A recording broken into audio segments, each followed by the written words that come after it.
देखिए, पहला नंबर तो यह है कि हम जाति जनगणना के पक्ष में नहीं हैं। ये स्वर गलत है और पूरा समाज को बांटने का काम किया जा रहा है। जाति और धर्म में बांट करके एक दूसरे को लड़ाने का काम किया जा रहा है। ये सिर्फ और सिर्फ पार्टी वाले और नेता वाले अपने अपने सिर्फ और सिर्फ लाभ के लिए कार्य कर रहे हैं। यदि गणना करना है तो आर्थिक रूप से भी गणना होनी चाहिए। कौन व्यक्ति किस समाज से कितना है, उसको किस चीज़ का नुकसान है, लाभ है, जरूरत है, नहीं जरूरत है। केवल आप जाति का जनगणना करके आज भागीदारी के हिसाब से भागीदारी मिली जा रही। मैं यह सरकार से पूछना चाहता हूं कि जिनकी संख्या अधिक है उस हिसाब से अधिकार सरकार में दिया जा रहा है या मांग हो रही है उस हिसाब से दिया जा रहा है। आज सुनने में आ रहा है कि मुख्यमंत्री एक नहीं, उप मुख्यमंत्री एक नहीं 3 होने वाले हैं। तो अधिक जो समाज में कम जनसंख्या वाले हैं, तो मैं यह पूछना चाहता हूं सरकार से, क्या उनको जनसंख्या बढ़ाने का प्रश्रय दिया जा रहा है? तो बड़ी बात आपने कहा कि मतलब आप एक तरफ कह रहे हैं कि 2 बच्चे चाहिए, एक तरफ हाँ, एक तरफ आप कह रहे हैं कि हम 2 हमारे 2 का नारा आप लगा रहे हैं और एक तरफ समझिए कि जातीय जनगणना कर करके आप उसको जनसंख्या के भाग के हिसाब से आप अधिकारी देते हैं। तो ये बताइए कि जिसके 2 बच्चे हैं उसकी अंतरात्मा में क्या कूट रही है? ये हमारी भागीदारी नहीं है, वो तो चुल्लू भर पानी में डूब कर मरने को तैयार है। इसका मतलब उसको आप प्रश्रय दे रहे हैं कि हम भी 10-10 बच्चा पैदा करें। फिर ये कहाँ लागू होती है? ये तो सर अगर देनी है तो आर्थिक रूप से होनी चाहिए। हमारे हिसाब से हमारी जो डिमांड है सरकार से, गरीब हिसाब से दीजिए, गरीबी की आंकड़ा करिए कि धर्म से मतलब नहीं है, जाति से मतलब नहीं है, आर्थिक रूप से अगर हो और आर्थिक रूप से हो उसकी जनगणना। एक चीज मैं और भी बताना चाहता हूं आपको, हम व्यवसायी हैं और व्यवसायी के आधार पर हम करता है। सिर्फ और सिर्फ गरीब, ये जो सरकार आ रही है, कोई भी सरकार आ रही है, केवल गरीब का बात कर रही है। ठीक है, गरीब का बात होनी चाहिए, गरीब की उत्थान होनी चाहिए, हम उसके पक्ष में।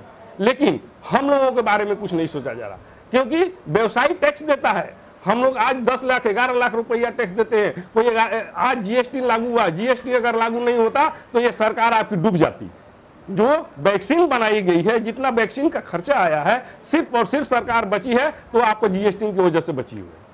जो टैक्स दे रहा है उसके प्रति कोई सुझाव नहीं है सरकार का, केवल गरीब करने के लिए। और हम लोगों का रुपया, हम लोगों का टैक्स का रुपया जुटा करके, इकट्ठा करके हम लोग जब गोलक को भर देते हैं तो सरकार उसको सिर्फ और सिर्फ लुटा देती है और विकास का काम भी नहीं करती है। मैं ये बताना चाहता हूं कि केवल और केवल पैसे दे देने से क्या आर्थिक स्थिति सुधर जाती है क्या?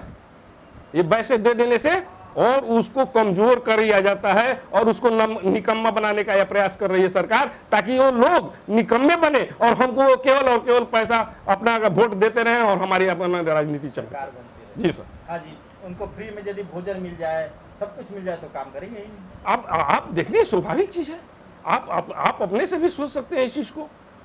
साइकिल दे दिया आपने, ड्रेस दे दिया आपने, सब कुछ जब इकट्ठा दे देंगे आप, तो उस फैमिली का जो गार्जियन है, जो गार्जियन कमाता है, पहले नंबर तो वो निष्क्रिय हो गया। वर्क कैपेसिटी आप घटा रहे हैं ना देख करके। आप हमारे यहाँ 10 लोग काम कर रहे हैं, कर्मचारी काम कर रहे हैं, हम उसको तनख्वाह दे रहे हैं, ठीक है, और बैठा करके ही तनख्वाह देना शुरू करें तो वो क्या करेगा? उसकी मनोस्थिति क्या बनेगी?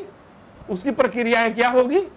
ये राष्ट्र के लिए बड़ी विकट समस्या होने वाली है। जी, एकदम विकट। इस पर गंभीर रूप से विचार करनी चाहिए और ये सरकार को सोचना है कि विकास अगर करना है तो विकास किस हिसाब से हो। हम यह नहीं कहते हैं कि रोड नहीं बने, पानी के साधन नहीं मिले, बिजली के साधन नहीं मिले, विकास भी हुए हैं, इसको भी हम स्वीकार करते हैं। और वैक्सीन भी दिया गया, सरकार के वैक्सीन के वजह से काफ़ी लोगों की बचत भी हुई है, जीवन भी बचे हैं, इसमें भी कोई दो राय नहीं।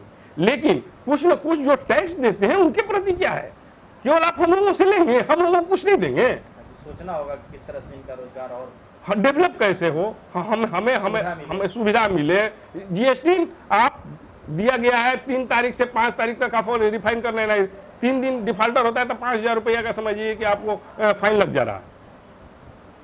इस तरीके से पेपर वर्क में जकड़ भी दिया गया है जीएसटी के आधार पर, क्योंकि हम लोगों को व्यवसाय करने में बहुत ही काफी कठिनाई हो रही है और जानबूझ करके हम लोगों से पैसा वसूल करके और गरीब के नाम पर, विकास के नाम पर नहीं, गरीब के नाम पर बांट दिया जा रहा है। उसके हम खिलाफ हैं।